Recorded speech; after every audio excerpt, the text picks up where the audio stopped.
Welcome to the Sleepy Scribe. Your endless internet wandering has brought you here, and hopefully you can finally sleep to today's topic. Now before we begin, comment where you are listening from and how late it is where you are at. It is very interesting to see how far and wide people come. Also, please subscribe, it would be very appreciated. Let us begin.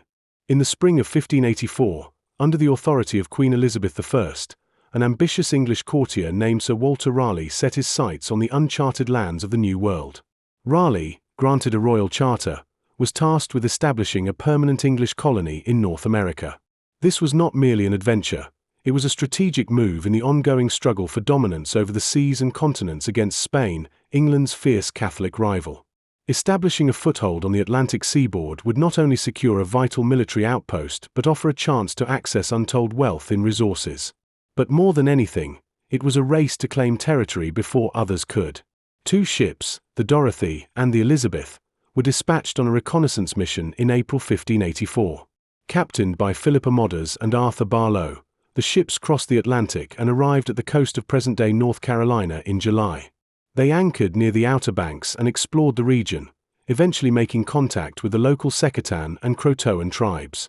The native peoples, led by chieftains such as Wingina, welcomed the English with cautious hospitality. The region's abundance of wildlife, fertile land, and temperate climate impressed the English explorers, who returned to England with glowing reports, and two Native Americans, Manteo and Wanchese, who were brought to demonstrate goodwill and learn English ways. Raleigh, buoyed by the reports, named the region Virginia in honor of the Virgin Queen. In 1585, he organized a more ambitious expedition, a military outpost rather than a permanent settlement, led by Sir Richard Grenville and Ralph Lane. Around 600 men set sail, but storms and navigational errors thinned their ranks. Only about 107 colonists remained to settle Roanoke Island. Among them were soldiers, craftsmen, and scientists, not the families or farmers one would expect for a lasting colony. Conflict soon arose. While the English initially relied on native food sources, Lane's aggressive military tactics strained relations. Wingina, once a tentative ally, began to see the colonists as invaders. Tensions escalated into violence. In a preemptive strike, Lane and his men killed Wingina in 1586, severing trust with the local tribes. Facing dwindling supplies and hostile surroundings, Lane's colony teetered on collapse. Fate intervened with the arrival of Sir Francis Drake, returning from a raid in the Caribbean. He offered passage back to England, and Lane's colonists, disheartened and desperate, abandoned the settlement. Just days later, Grenville returned with supplies and reinforcements, only to find Roanoke deserted. Refusing to lose the claim, Grenville left a small garrison of 15 men behind before sailing home. The idea of an English colony at Roanoke might have ended there, but Raleigh was undeterred. In 1587, he authorized another attempt, this time, a civilian colony meant to be permanent. Led by John White, an artist and cartographer, this new group included men, women, and children, about 115 settlers in total. Among them was White's daughter, Eleanor Dare, and her husband Ananias. Eleanor was pregnant when they departed England. Upon arrival at Roanoke, White found the remains of the previous military settlement abandoned and decayed. The local tribes, wary after the prior violence, were no longer friendly. Rather than settling on the more promising Chesapeake Bay as originally planned, White was persuaded, perhaps by necessity or orders from the ship's captain, to remain on Roanoke Island. There, the colonists rebuilt their homes and tried to establish a life. In August 1587, Eleanor Dare gave birth to Virginia Dare, the first English child born in the New World. The event was celebrated, but the colony faced immediate challenges. The settlers quickly realized they lacked sufficient supplies. Their location was vulnerable, their relations with nearby tribes were strained, and their lifeline to England was tenuous. The colonists urged White to return to England to request more supplies. He reluctantly agreed, departing Roanoke in late 1587, intending to return swiftly. But fate, once again, had other plans. White's return was delayed not by months, but years. When he arrived back in England, the country was on the brink of war. The looming threat of the Spanish Armada consumed England's resources, and all available ships were pressed into national defense. Despite White's pleas, he could not secure a vessel to return to Roanoke. It was not until 1590, 3 years later, that he finally returned to the colony he had left behind. What he found was not devastation. It was nothing. The colony was gone. No bodies. No signs of battle or disease. The houses had been dismantled in an orderly fashion. The only clues left behind were a single word carved into a post, Croatoan, and the letters CRO etched into a nearby tree. There was no cross carved beside the message, which had been the agreed-upon distress signal if the colony had been forced to flee under duress. White believed the message indicated the colonists had moved to Croatoan Island, now known as Hatteras Island, where the friendly Croatoan tribe, led by Manteo, lived. But storms prevented White from reaching the island, and he never saw his daughter, granddaughter, or any of the colonists again. The disappearance of the Roanoke colonists would become one of the greatest mysteries in American history. Over the next centuries, countless theories would emerge: massacre, disease, integration with native tribes, Spanish attacks, or secret migration. Yet no definitive answer has ever been found. Even today, the word Croatoan lingers in the imagination, a single enigmatic clue left behind by a vanished people, their fate lost to time and legend. When John White sailed away from Roanoke in 1587, he could not have known that his departure would mark the final confirmed contact between England and the colony. His intended supply mission was supposed to be swift. Yet as he reached England's shores, he found a nation gripped by the threat of invasion. The Spanish Armada was preparing to strike, and every available English ship was conscripted to defend the homeland. White pleaded with Raleigh and other sponsors for a vessel, but none could be spared. The Crown, fearing a full-scale Spanish assault, forbade any non-military crossings of the Atlantic. White was forced to wait, helpless, as months turned into years. His frustration mounted with every passing season. He feared for his daughter, his newborn granddaughter, and the settlers left behind. Though Raleigh remained interested in the colony's fate, his attention was divided. The failure of earlier attempts had cost him prestige and resources. Though he financed a few privateering ventures with instructions to check on Roanoke, none reached the colony. Finally, in 1590, the political situation in England had stabilized enough to allow for White's return. He joined a private expedition led by John Watts and Christopher Newport aboard the Hopewell and Moonlight. But this rescue mission was not solely focused on Roanoke, it was part of a larger privateering voyage. White's return was conditional, dependent on favorable weather and the goals of the fleet's investors. The ships sailed into the Outer Banks in August, and White, eager and anxious, led a small landing party to the site of the old colony. What they found both shocked and mystified them. The settlement was abandoned, but it had not been destroyed. The houses had been dismantled methodically, not burned or torn apart. The fences and defensive earthworks had been removed. It was as if the colonists had left deliberately, taking what they could and leaving behind only silence. The only clear clue was the word Croatoan carved into a post of the fort's palisade. Nearby, the letters CRO were etched into a tree. Crucially, there was no sign of violence, no bones, no graves, no burnt structures. White interpreted the carvings as a sign that the colonists had relocated to Croatoan Island, home to a friendly native group who had aided earlier expeditions. The absence of a cross, their agreed-upon distress symbol, suggested the colonists had not been forced away. Instead, they may have left willingly, perhaps to escape starvation or threats from hostile tribes. White immediately urged the captains to sail to Croatoan Island, but a powerful storm struck the Outer Banks, damaging the Hopewell and making navigation perilous. Supplies were dwindling, and the ship's commanders, focused on their privateering objectives, refused to risk further delay.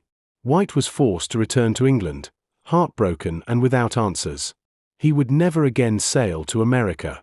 The fate of his family, and the entire Roanoke colony, remained unknown. In England, interest in Roanoke faded. Raleigh's charter was eventually revoked, and he turned his attention to new colonial ventures. But the mystery endured. Over the next decades, sporadic attempts were made to find traces of the lost colonists. Some explorers claimed to hear tales from native tribes of pale-skinned people living inland. Others reported European-style buildings or English artifacts deep in native territory. Yet none of these accounts could be verified.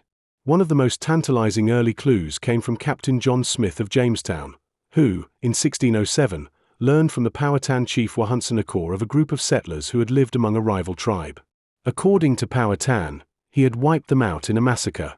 Smith never found physical proof, but the report suggested some Roanoke survivors may have lived for years before meeting a violent end. Another report, from William Strachey in 1612, described natives speaking broken English and wearing European clothing. He also referred to two-story stone houses allegedly built by survivors.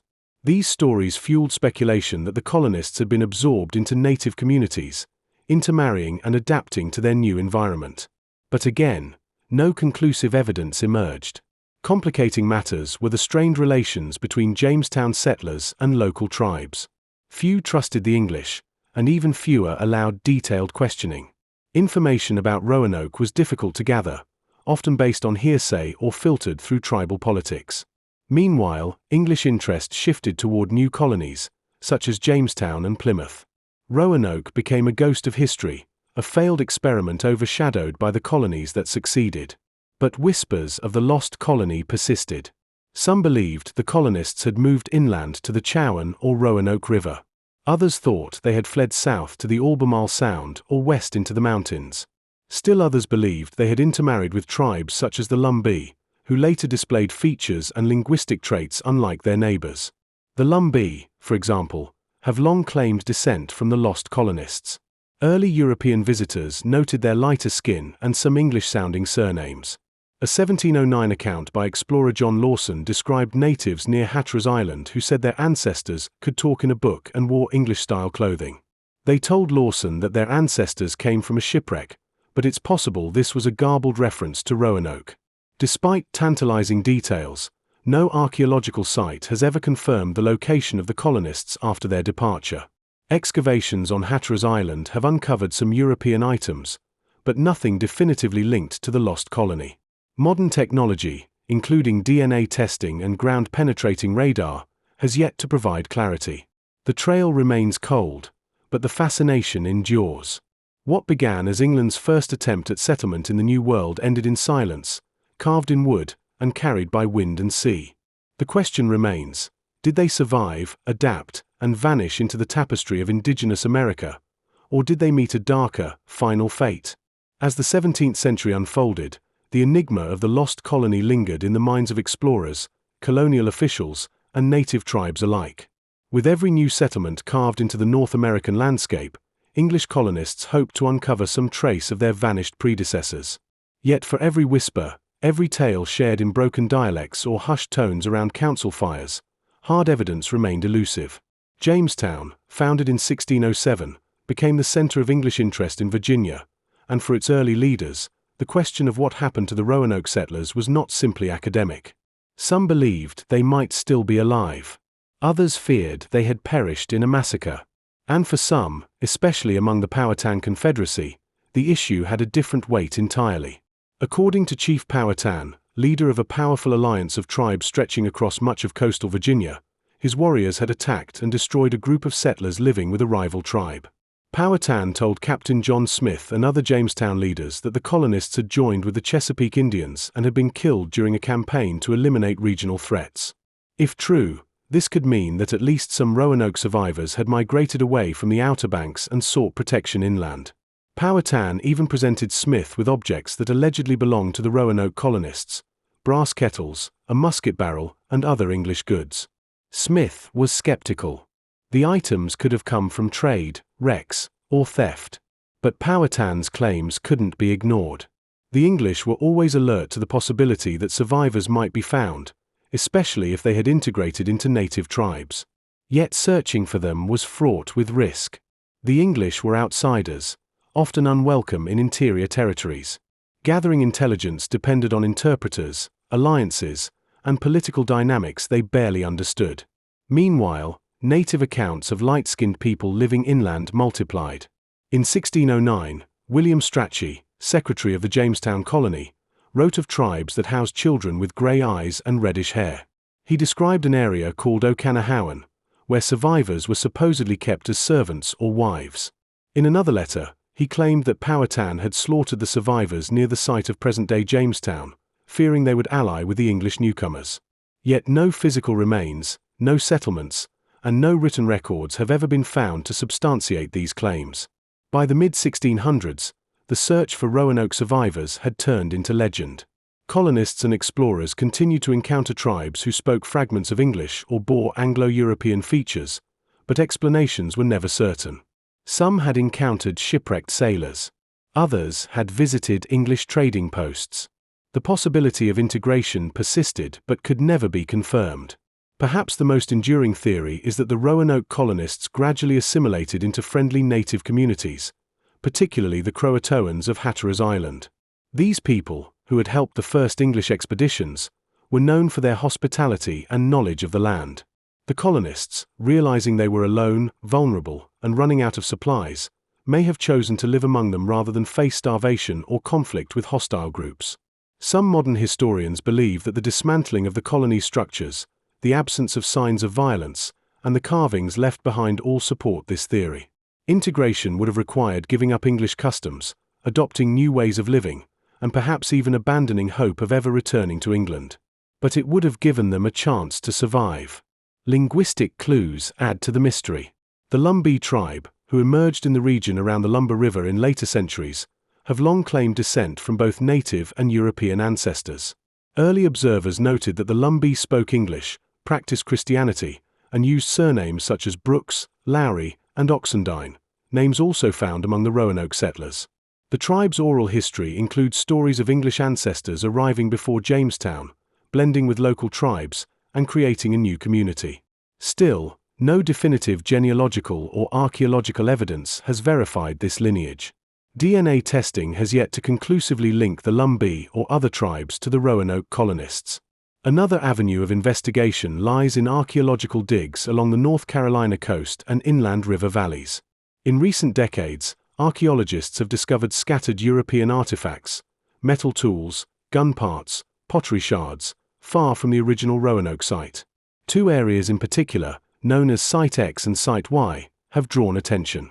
Site X, located near the confluence of the Chowan and Roanoke rivers, yielded Tudor-period English ceramics and other objects that match the time of the lost colony. Some scholars argue these may indicate that a small group of colonists relocated inland. Site Y, found on Hatteras Island, has produced similar artifacts. Excavations by the First Colony Foundation revealed items such as a rapier hilt, copper rings, and a slate writing tablet, objects of English origin, buried among native habitation layers. Yet the problem remains. None of these finds are definitive. English goods were widely traded among native peoples and may have arrived through indirect channels. The presence of an English object does not prove the presence of a specific colonist. Despite these limitations, the discoveries suggest that contact between English settlers and local tribes persisted beyond 1587. Whether this contact involved full integration or fleeting encounters is still debated. Adding to the mystery is the possibility of deliberate secrecy. If the colonists had fled to escape danger or lived under the protection of allies, they may have concealed their presence from later English visitors. The failure of White's rescue mission, the slow trickle of information from the frontier, and the shifting alliances between native groups all contributed to a veil of silence. As decades passed, the original colony's fate was overtaken by events. Jamestown became the new symbol of English persistence, and Roanoke a cautionary tale. Yet its mystique only grew.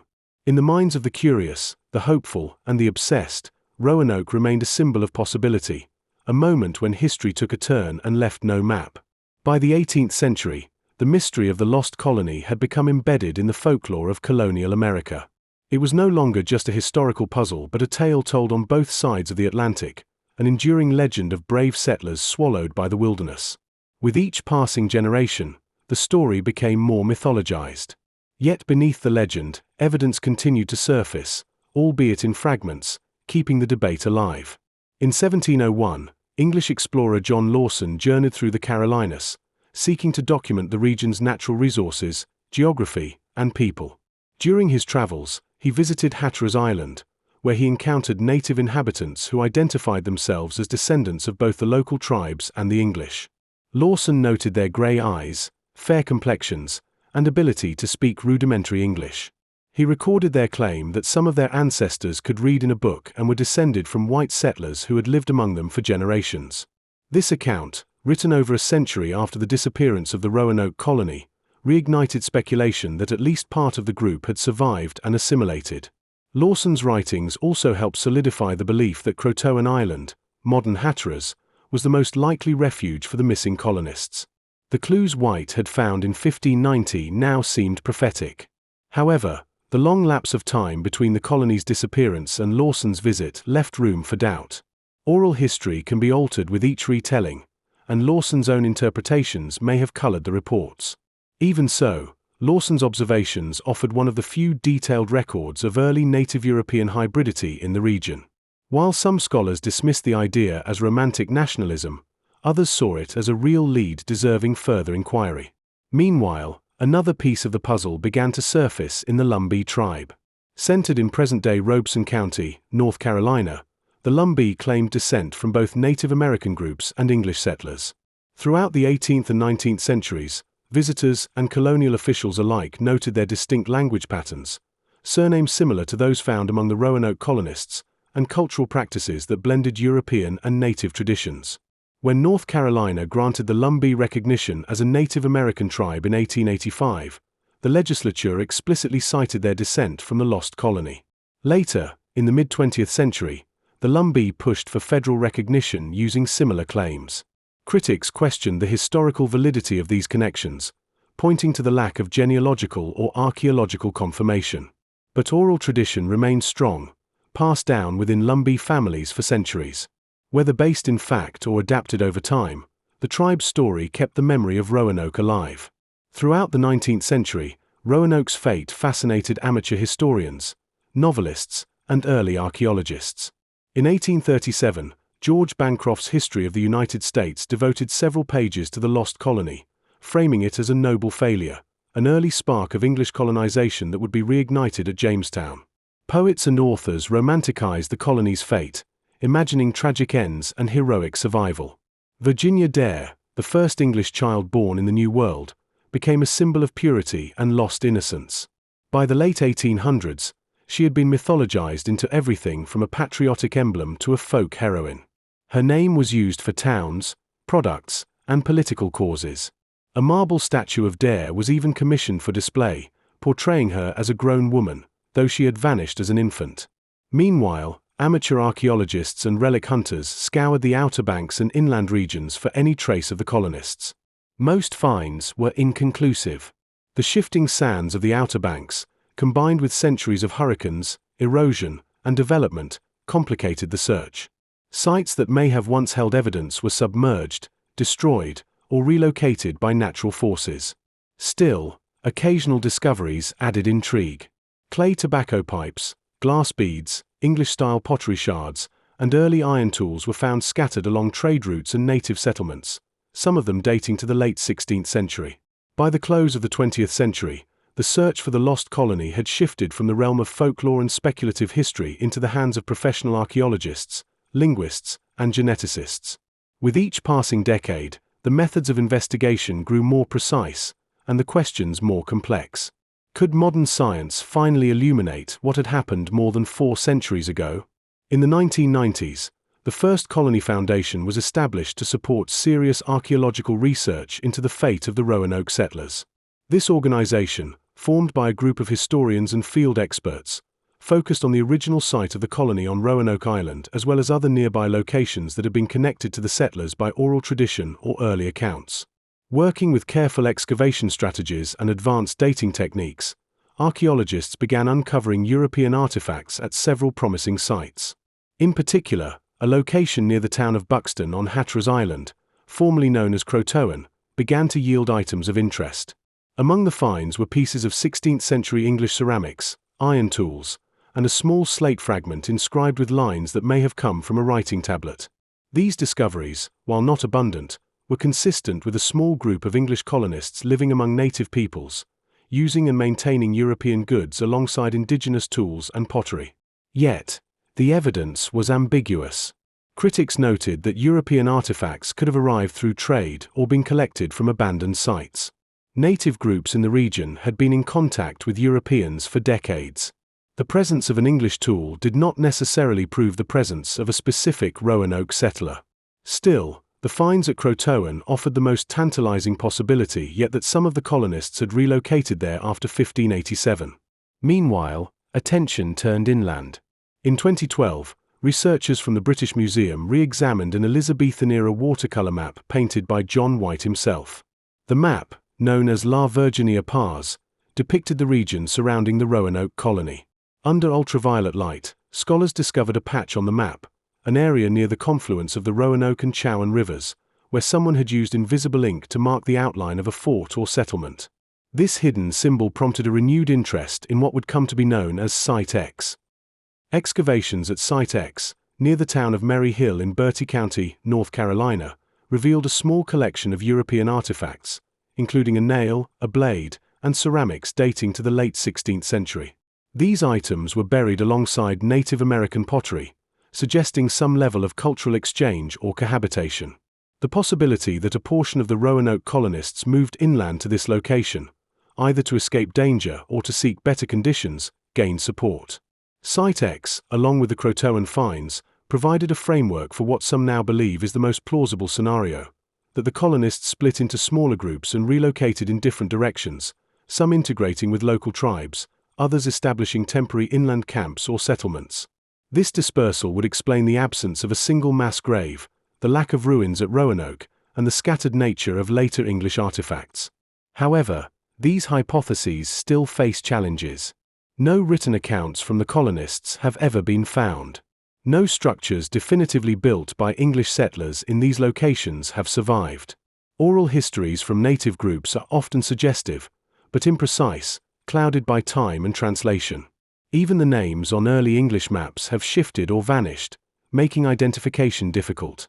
Some historians have questioned whether the entire mystery has been overstated. In their view, the disappearance of the Roanoke colonists, while dramatic, may simply reflect the expected failure of an ill-supplied, isolated outpost. Many colonies in the early modern era vanished due to disease, starvation, or conflict. What makes Roanoke different, they argue, is not its outcome but the lack of surviving witnesses. In the absence of final letters, bodies, or colonial records, the mystery was allowed to take on a mythic dimension. Yet it is this very absence that continues to drive inquiry. The possibility that some colonists survived for years, adapting and enduring, offers a powerful counter-narrative to the notion of failure. It suggests resilience rather than defeat, and it raises deeper questions about identity, migration, and cultural fusion in the early Americas. In recent years, efforts have turned toward genetic research. Some scholars have proposed using mitochondrial DNA testing to search for links between native groups in the Carolinas and the descendants of Roanoke colonists. While promising in theory, such efforts are fraught with difficulty. Many genealogical lines have been lost or intermixed over 4 centuries. Consent and tribal sovereignty also play key roles, as many native groups are understandably cautious about genetic studies with colonial implications.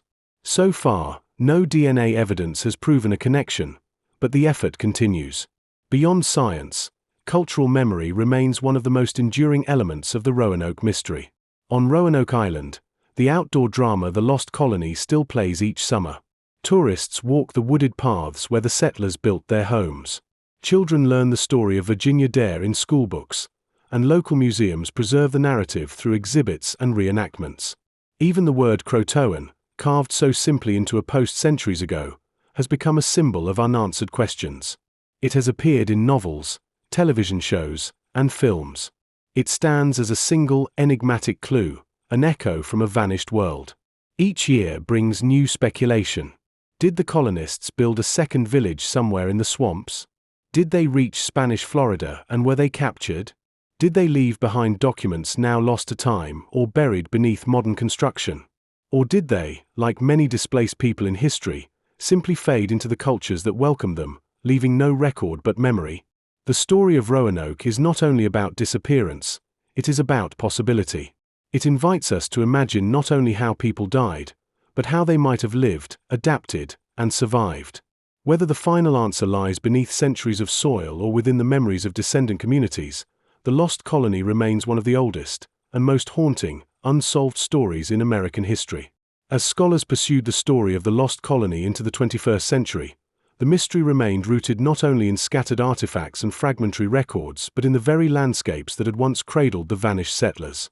The Carolina coast, with its shifting sands, barrier islands, tidal estuaries, and inland rivers, has proven both a cradle and a graveyard for evidence.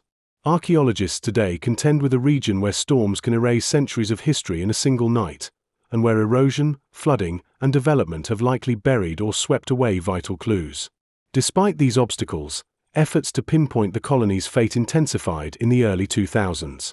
The First Colony Foundation continued its work on Hatteras Island, digging deeper into sites that had yielded English artifacts. Excavations at the Buxton site, near the heart of former Croatoan territory, revealed post holes, hearths, and trash pits filled with a mixture of English and native pottery fragments. Pieces of copper, iron, and glass, items unlikely to have originated from native production, were found alongside traditional shell tools and ceramics. Some of the artifacts bore marks of wear and modification, suggesting that native users had adopted and repurposed European items. This blending of material culture provided a compelling case for sustained contact, if not outright integration, between Roanoke colonists and the Croatoan people. Still, definitive proof remained elusive. Without human remains, personal inscriptions, or documented genealogies, the artifacts could only imply, not confirm. Meanwhile, attention to inland sites expanded. Site X, identified through John White's map and explored by archaeologists near the Albemarle Sound, produced further evidence of 16th-century English presence. In addition to ceramic fragments and a food storage jar, several wrought iron items and gunflints were unearthed, tools that would have been essential to colonists adapting to wilderness survival. The context of the finds, intermingled with native materials, supported the idea that the settlers had moved into the territory of the Roanoke or other tribes and possibly established semi-permanent outposts. While the scale of the site did not suggest a full colony, it may have housed a smaller group of survivors. Some researchers now believe the Roanoke colonists divided into multiple factions, with some moving to Croatoan Island, others journeying inland, and perhaps still others attempting to reach Chesapeake Bay as originally intended. This theory, known as the dispersal hypothesis, fits the available data and explains the patchwork nature of later findings. It also mirrors patterns observed in other early colonial ventures, where adaptation and movement were essential for survival. If the Roanoke settlers indeed scattered across the coastal plain and interior, their legacy may not lie in one single village but in dozens of traces, hidden in the fabric of native communities, buried under fields, or lost in rivers long since rerouted. The dispersal hypothesis also aligns with linguistic and cultural clues that have persisted into modern times. Among the Lumbee people, oral histories continue to reference ancestors who came from the sea, lived in palisaded settlements, and spoke English long before the Jamestown colony. Early records show that many Lumbee families carried English surnames identical to those of Roanoke colonists, such as Dare, Sampson, and Taylor. By the late 19th century, the Lumbee were observed practicing forms of Christianity and agriculture more akin to European styles than their neighboring tribes. Critics of the Lumber-Roanoke connection argue that such traits could have emerged through later contact, migration, or intermarriage with other colonial groups. Nonetheless, the persistence of such claims, maintained across centuries, suggests a cultural memory too detailed to ignore. Yet despite decades of work, the fundamental truth of Roanoke's fate remains uncertain. Some researchers believe the colony was doomed almost from the start. Its arrival was poorly timed. The settlers lacked enough supplies, skilled labor, or defensive strength. Their leaders, particularly John White, left them at a critical moment. The location on Roanoke Island, exposed and removed from key trade routes, offered little long-term viability. When White failed to return promptly, the colonists were likely forced to make a series of desperate decisions. In this view, their disappearance was not so much a mystery as a quiet tragedy, lost not to conspiracy or conquest but to the merciless conditions of the New World. Others, however, resist this fatalistic narrative. They point to the careful dismantling of the original settlement, the carved messages, and the lack of evidence for violence. These colonists, they argue, were not wiped out, they adapted. They formed new alliances, blended into the land, and created new lives out of necessity. If true, then the lost colony is not a tale of failure but of transformation. Today, the land around Roanoke still bears the weight of this unsolved history. Tourists walk the preserved grounds at Fort Raleigh National Historic Site, where outlines of the original earthworks remain visible. Interpretive signs and museum displays offer theories, maps, and models. The surrounding woods, shaped by 400 years of growth, conceal whatever the storm and sand have not claimed. The outdoor symphonic drama The Lost Colony, performed each summer on the island, remains a living tradition. Its cast of locals and students brings to life the voyage, the hope, and the vanishing.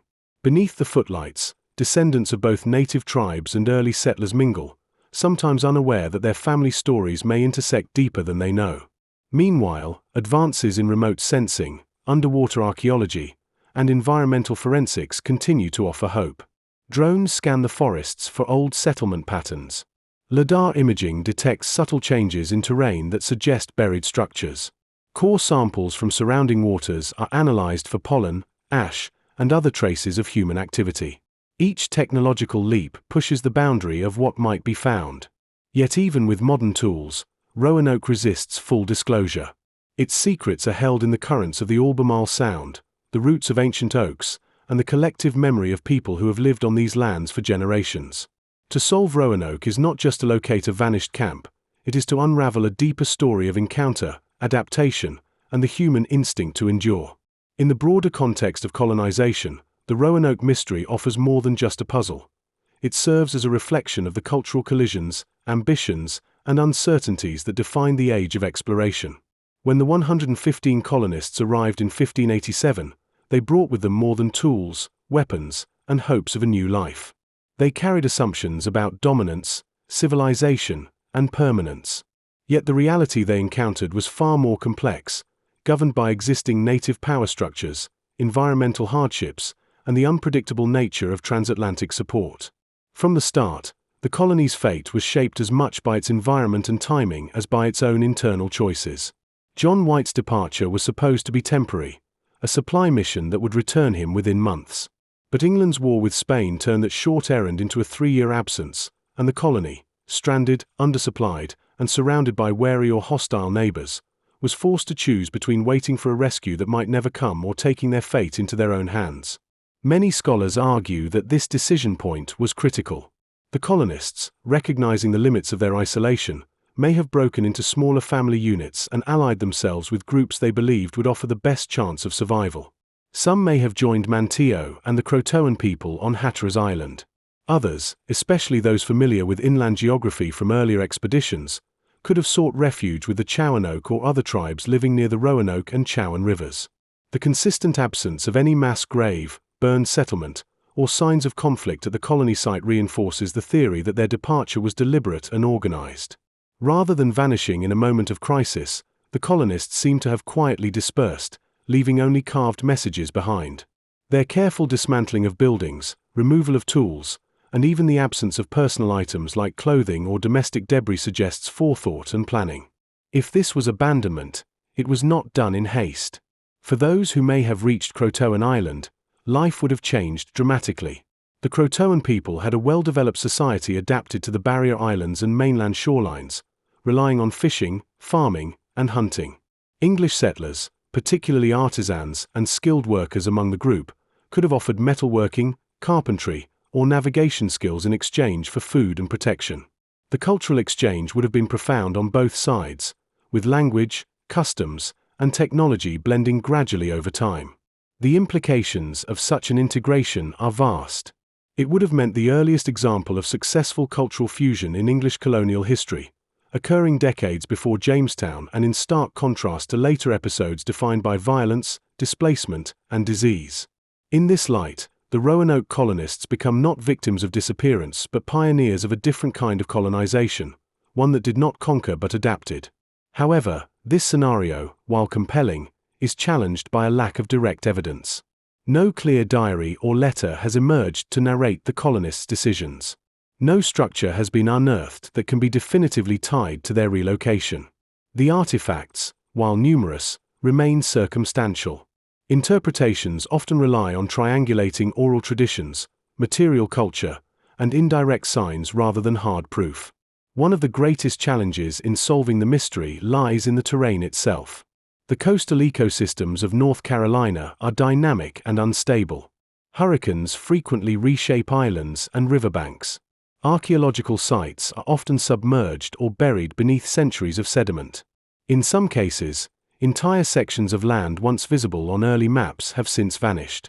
What might once have been a relocated settlement or burial ground may now lie beneath brackish waters or have been washed into the sea.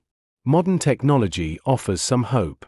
Remote sensing techniques, including LiDAR and ground-penetrating radar, have revealed subtle patterns on the landscape that could indicate long-buried structures or pathways.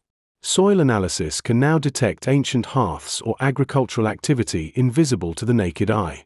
Teams equipped with underwater archaeology tools have begun surveying coastal zones for signs of shipwrecks or flooded settlements. Still, the Roanoke mystery resists a single solution. Its endurance lies not just in the absence of evidence but in the richness of competing theories. Some believe the colonists may have fled north, reaching the Chesapeake Bay and encountering the Powhatan before being exterminated. Others maintain that they perished due to disease, starvation, or exposure shortly after White's departure, their remains lost to the elements. Still others argue that the colony was destroyed by hostile tribes, and that the carvings left behind were red herrings or signs made under duress. Each theory has strengths and weaknesses, supported by select pieces of evidence or historical record. None has yet closed the case. The Spanish theory, for example, suggests that Spain, aware of England's colonial ambitions, may have destroyed the colony. Spanish patrols operated in the region, and some documents reference their awareness of the English presence. However, no Spanish record has ever confirmed such a raid, and the methodical abandonment of the colony does not align with the pattern of violent eradication. The disease theory faces similar complications. Epidemics were common in early colonial settings, and poor sanitation, unfamiliar foods, and malnutrition would have left the settlers vulnerable. But disease leaves traces: hasty burials, mass graves, abandoned possessions. These signs are absent at Roanoke. Starvation, too, seems unlikely given the colonists' proximity to fishing, farming, and potential trade with local tribes. Perhaps the most difficult theory to dismiss entirely is the idea of assimilation. Native oral histories, linguistic patterns, and even genetic studies continue to hint at a long-term English presence among some coastal and inland tribes. It would not be unusual for a small group of survivors to be adopted into local communities, particularly if they brought valuable skills or forged bonds through marriage. Over time, their identities would blur, their Englishness fading with each generation. They would no longer be colonists, they would become part of a new, hybrid culture, remembered not through documents but through bloodlines and traditions. The challenge, then, is not just historical. It is philosophical. What does it mean for a colony to vanish? Does disappearance require death and destruction? Or can it also mean transformation and redefinition? In seeking the lost colony, historians are also seeking a broader truth about what it meant to settle, survive, and belong in a land already occupied. Roanoke may never yield a single, conclusive answer. But in its ambiguity lies its power. The story of Roanoke also reflects the profound challenges early English settlers faced in understanding and navigating Native American societies. Unlike later English colonies that relied heavily on trade, alliances, or outright conquest, Roanoke settlers arrived in a complex political landscape. The coastal region was home to multiple native groups with shifting alliances and rivalries, including the Croatoan, Secatan, and Algonquian-speaking tribes. These peoples had long-established trade networks, cultural traditions, and territorial claims. Early English explorers, including Thomas Harriot and John White, documented their interactions with these tribes, noting both moments of cooperation and tension. The Croatoan people, in particular, stood out as potential allies. Their willingness to assist John White's expeditions and provide food and guidance made them invaluable to the settlers. It is widely believed that the word Croatoan carved into the post at the abandoned Roanoke site was a message indicating the colonists' intention to relocate to Croatoan Island. However, the English never confirmed this because White's rescue mission was cut short. Beyond just geographic refuge, integration with native peoples would have required deep cultural adjustments. Colonists faced language barriers, differing social customs, and unfamiliar survival techniques. They would have needed to adopt indigenous methods of fishing, farming, and shelter building to endure the harsh conditions. Marriages between colonists and native individuals may have helped cement alliances and ease tensions. This possibility, while difficult to verify historically, is supported by modern understanding of cultural contact zones, where exchange and adaptation were common. The colonists' struggle at Roanoke must also be viewed in the broader context of English colonial ambition and imperial rivalry. England was a latecomer to the New World, competing with Spain, France, and Portugal for control and influence. The failure to establish a permanent foothold at Roanoke was a setback in this imperial race, but also a learning moment. Lessons from Roanoke shaped the strategies used at Jamestown and later colonies, which emphasized stronger military presence, better supply lines, and more cautious relations with native peoples. In literary and cultural terms, Roanoke has become a symbol of mystery and loss, but also of hope and resilience. The figure of Virginia Dare, the first English child born in America, has been reinterpreted over centuries, from a tragic icon to a symbol of pioneering spirit. The drama The Lost Colony and countless books, films, and documentaries have kept the story alive, inviting audiences to imagine the hopes and fears of those early settlers. Today, scholars continue to investigate with renewed vigor. Interdisciplinary approaches combining archaeology, ethnography, history, and genetics aim to unravel the complex narrative. Collaboration with native tribes ensures that oral histories and cultural sensitivities inform research. The story of Roanoke is no longer just about English settlers but about the peoples of the region as a whole, their interactions, struggles, and shared futures. Despite 4 centuries of mystery, the Lost Colony's legacy endures, not as a simple tale of disappearance but as a profound story of cultural encounter, survival, and transformation at the dawn of American history. One of the most enduring elements of the Roanoke mystery lies in the legacy left by John White himself. As both an artist and a leader, White documented the landscapes, people, and resources of the region with remarkable detail. His watercolor paintings provide some of the earliest visual records of Native Americans and the environment of the Outer Banks in the late 16th century. These images, preserved through copies and engravings, offer valuable insights into the relationships between colonists and indigenous communities. White's artistic work captures not only portraits of native leaders like Manteo and Wanchese but also scenes of daily life, fishing, agriculture, and settlement patterns. They reveal a world in flux, between established native cultures and new arrivals from across the ocean. Yet despite his artistic contributions, White's legacy is shadowed by the colony's fate. His 3-year absence, forced by England's political turmoil, has been viewed by some historians as a tragic turning point. Had he returned sooner, the colony might have been resupplied, strengthened, and saved. Others argue that the colony's challenges went beyond leadership, that environmental, social, and strategic factors would have doomed Roanoke regardless. White's carved message, Croatoan, remains one of the most haunting marks in American history. It is a rare, tangible sign of the colonists' agency, a clue left deliberately for rescuers. Yet the failure of rescue efforts and subsequent loss of communication consigns the message to eternal ambiguity. Throughout the centuries, historians and enthusiasts have debated the meaning and intent of the carving. Was it a hopeful sign pointing to refuge? A signal of surrender? Or perhaps a coded message with hidden meaning? The carved letters continue to provoke speculation. The Lost Colony also occupies a unique place in the history of colonial memory. Unlike Jamestown, Plymouth, or Quebec, Roanoke never developed into a permanent settlement or political center. It remains, instead, a ghost story of early colonization, an episode defined by silence and absence. This silence has invited storytellers, artists, and historians to fill in the gaps with conjecture, imagination, and legend. Roanoke has inspired everything from Edgar Allan Poe's eerie tales to modern mystery novels and television series. It has been portrayed as a curse, a miracle, or a warning.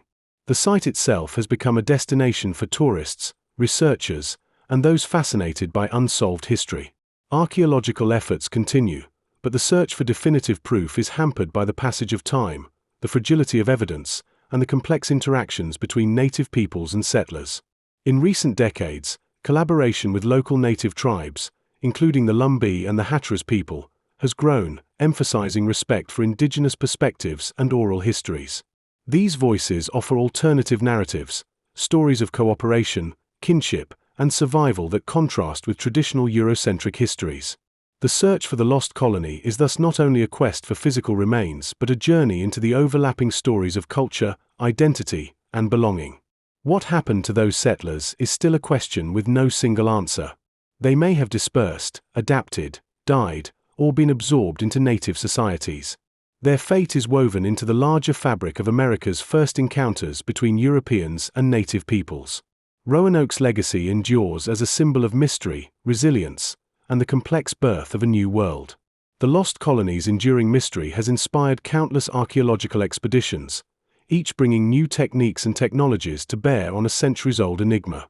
Beginning in the late 20th century, researchers increasingly employed interdisciplinary approaches, combining archaeology, anthropology, and environmental science, to explore Roanoke Island and surrounding regions. These efforts focused not only on uncovering artifacts but on reconstructing the broader ecosystem and social environment that the settlers encountered. One major breakthrough came from the use of underwater archaeology. The Outer Banks and surrounding waterways are infamous for shipwrecks, treacherous currents, and shifting sands. Excavations have revealed Spanish and English ships lost in these waters, some possibly related to the Roanoke expeditions. By examining these wrecks, scholars gained insight into the supplies, weapons, and trade goods that might have supported or failed the colonists. Additionally, soil analysis and pollen studies revealed evidence of early farming efforts, maize, squash, and beans, indicating that the settlers tried to establish agriculture quickly but faced climatic and soil challenges. Understanding the delicate balance of the coastal environment was crucial. Frequent storms and saltwater intrusion would have made survival difficult. Meanwhile, advances in historical linguistics helped trace possible English native contact and cultural exchange. Scholars examined early Algonquian dialects for English loanwords and analyzed native oral traditions that might preserve memories of English settlers. These linguistic clues, while subtle, provided another thread connecting disparate pieces of evidence. In tandem, DNA and genetic studies have entered the conversation, though with caution and respect for indigenous sovereignty. Some researchers have attempted to identify genetic markers among descendant native populations that might link back to English settlers. These studies are complicated by centuries of intermarriage, migration, and cultural blending, but they underscore the potential for science to supplement historical inquiry. Despite these advances, definitive answers remain elusive. The search for artifacts continues across multiple sites: Roanoke Island itself, Croatoan Island, modern Hatteras, inland river valleys, and even farther afield. Each new find is carefully analyzed but rarely provides a smoking gun. Instead, the pieces form a mosaic of contact, survival, and transformation rather than conquest or destruction. The lost colony's fate remains one of the earliest and most poignant reminders of the challenges facing Europeans in the New World. Their disappearance embodies the fragility of colonial ventures and the profound impact of cultural encounters. For historians, archaeologists, and the public alike, Roanoke symbolizes the unknown pathways between survival and loss, presence and absence. It invites reflection on how history is recorded, remembered, and reimagined. As research continues, so does the fascination with this vanished colony, the enduring question at America's frontier: what really happened to the lost colony of Roanoke? The Roanoke mystery has not only engaged historians and archaeologists but has also profoundly influenced the cultural imagination surrounding early America. The story resonates as a narrative of hope, disappearance, and the fragile nature of colonial ventures. Across centuries, it has been adapted into folklore, literature, film, and even conspiracy theories, each iteration revealing more about society's fascination with the unknown than the historical facts themselves.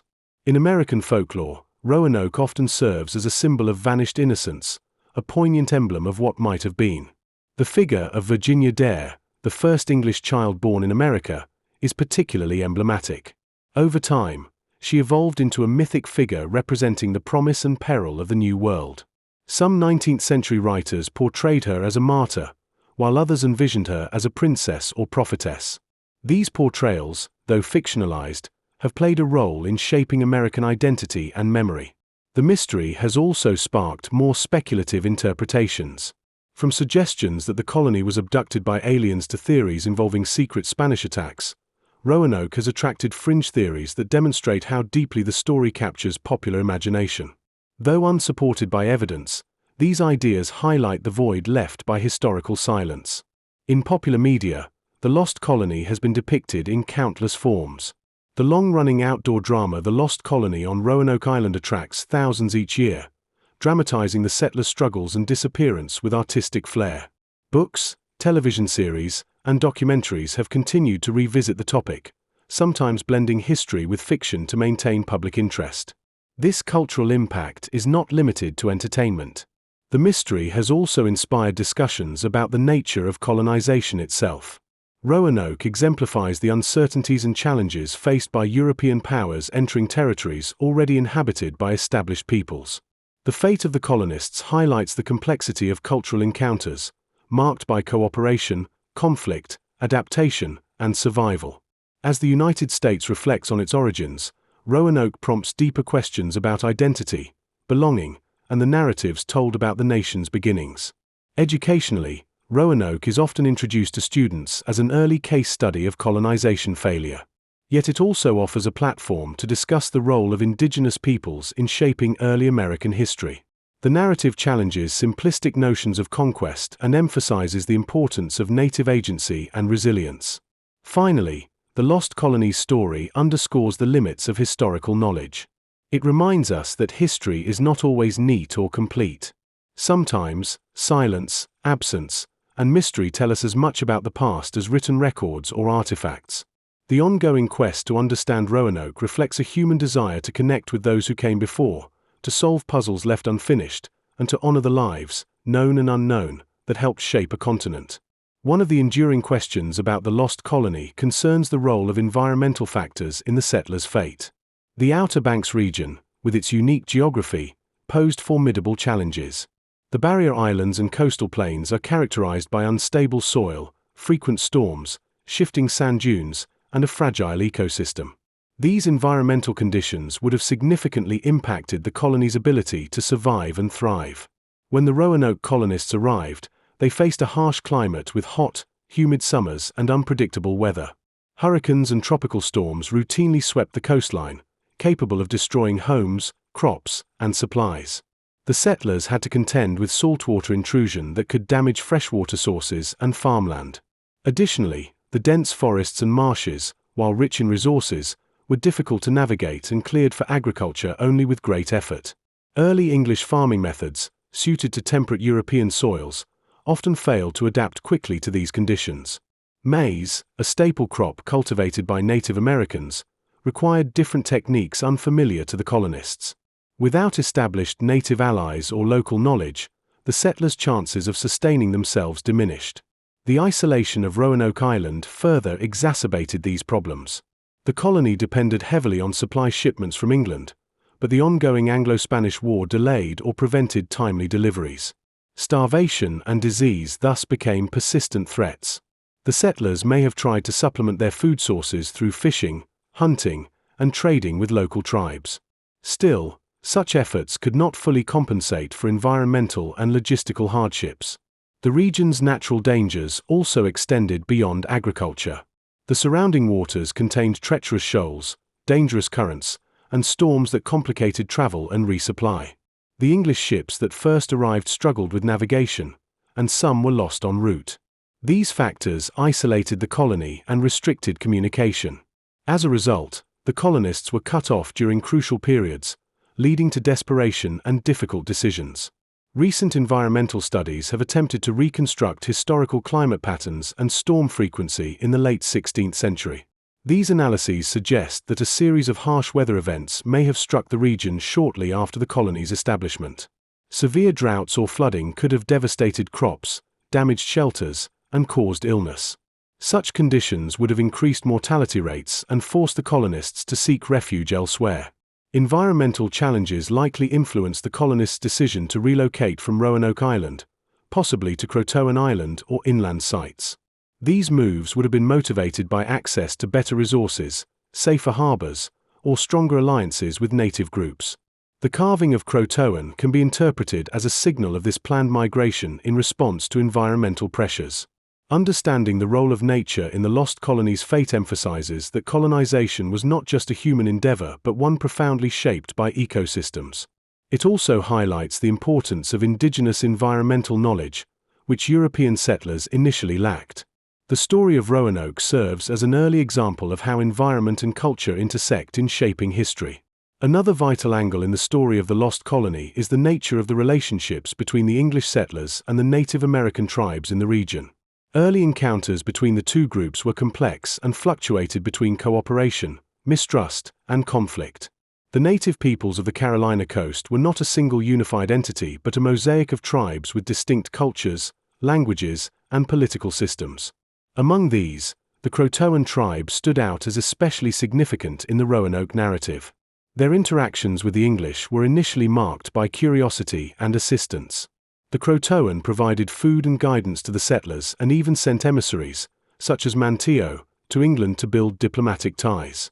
These early exchanges suggested a potential for alliance and mutual benefit. However, tensions also arose. Differences in worldview, competition for resources, and misunderstandings sometimes led to conflicts. John White's reports mention occasional thefts and violent encounters. Native leaders were cautious about English intentions, wary of new settlers disrupting their established ways. The Croatoan themselves occupied a strategic position on the barrier islands, controlling access to the mainland and vital trade routes. Their support or opposition could significantly influence the settlers' chances of survival. It is plausible that the colonists' decision to relocate to Croatoan Island was in part motivated by these political considerations. Assimilation theories suggest that some colonists were absorbed into Croatoan society, marrying into families and adopting indigenous customs. This blending would have been a pragmatic strategy for survival amid dwindling supplies and isolation. Similarly, other groups like the Secatan and Roanoke may have received remnants of the colony, creating new hybrid communities. Yet, intermarriage and cultural exchange would also mean the gradual loss of distinct English identity, contributing to the disappearance of the colony as a discrete entity. These dynamics challenge the traditional narrative of conquest and instead present a more nuanced picture of early colonial interaction, one that acknowledges negotiation, adaptation, and hybridity. Archaeological evidence, including combined European and native artifacts at sites on Croatoan Island and inland locations, supports this interpretation. Oral histories from descendant native groups also recall ancestors who intermingled with English settlers, preserving memories of shared ancestry. Ultimately, the story of Roanoke is as much about native agency as it is about English ambition. The tribes shaped the fate of the colony through their choices to assist, resist, or incorporate newcomers. Understanding these relationships is key to comprehending what truly happened at Roanoke and how the colony came to be lost not in violence or disaster, but in transformation. A significant figure in the Roanoke story is Manteo, a Native American leader who played a crucial role in early English-native relations. Manteo, a member of the Croatoan tribe, was one of the first Native Americans to establish contact with the English settlers and to travel to England as part of diplomatic efforts. His unique position as a cultural intermediary highlights the complexities of early colonial encounters. In 1584, Manteo and another Croatoan, Wanchese, accompanied an English expedition led by Sir Richard Grenville, returning to England to meet Queen Elizabeth I. These journeys were intended to promote alliances and secure English support for colonization. Manteo embraced this relationship, learning English customs and serving as a guide and interpreter. His collaboration with the settlers was pivotal in helping them navigate the unfamiliar land and forge ties with local tribes. In recognition of his loyalty, Manteo was baptized and later granted the title of Lord of Roanoke by the English. This honorary status symbolized his alliance with the colonists but also marked a profound cultural transformation. However, the alliance was not without tensions. Wanchese, in contrast, grew wary of English intentions and ultimately distanced himself, warning his people against European encroachment. This division among native leaders exemplifies the varied responses to colonization. Some saw opportunity in cooperation, while others perceived a threat to their sovereignty. Manteo's story underscores the negotiation, adaptation, and resistance that shaped early colonial dynamics. His influence likely helped ensure initial survival and may have facilitated the colonists' later relocation to Croatoan territory.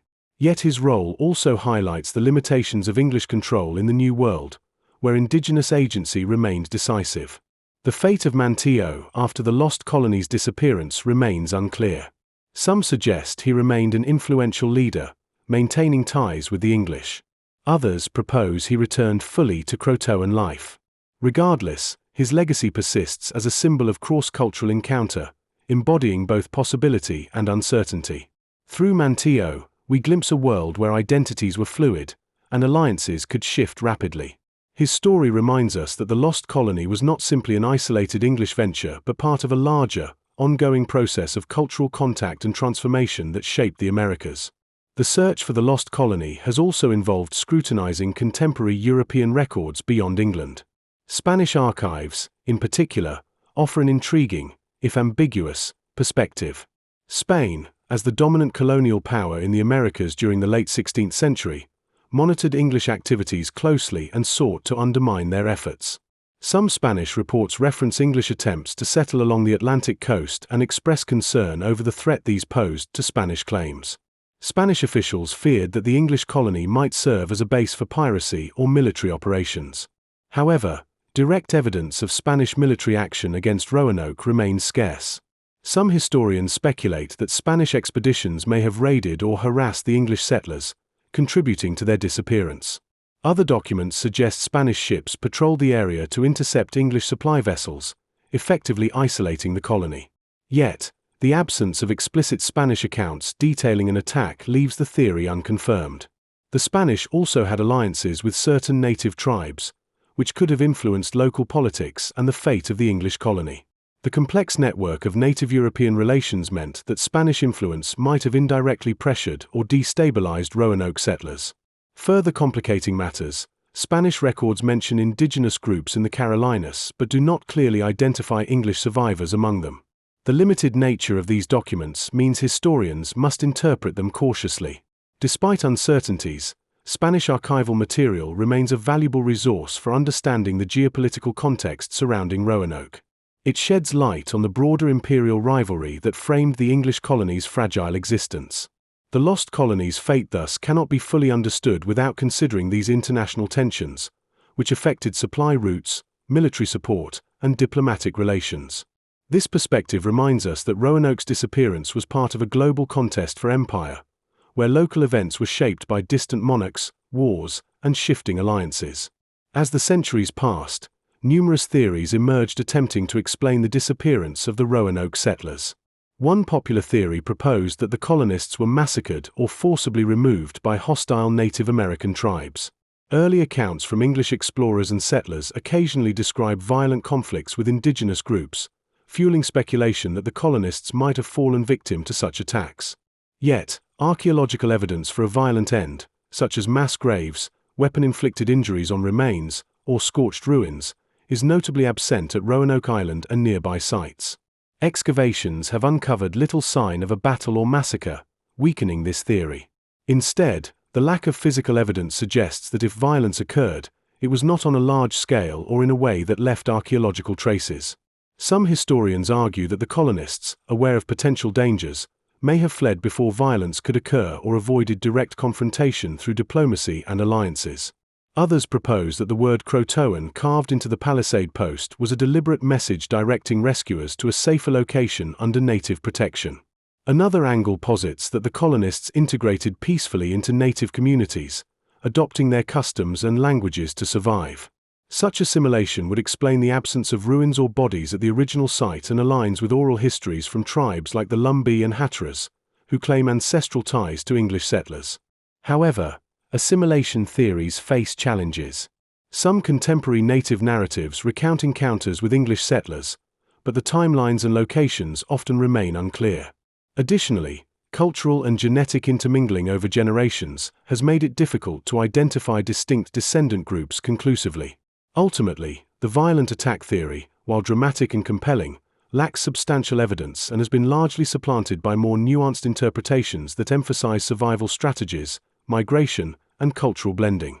The lost colony's fate is thus less likely to be a story of destruction and more one of adaptation and transformation.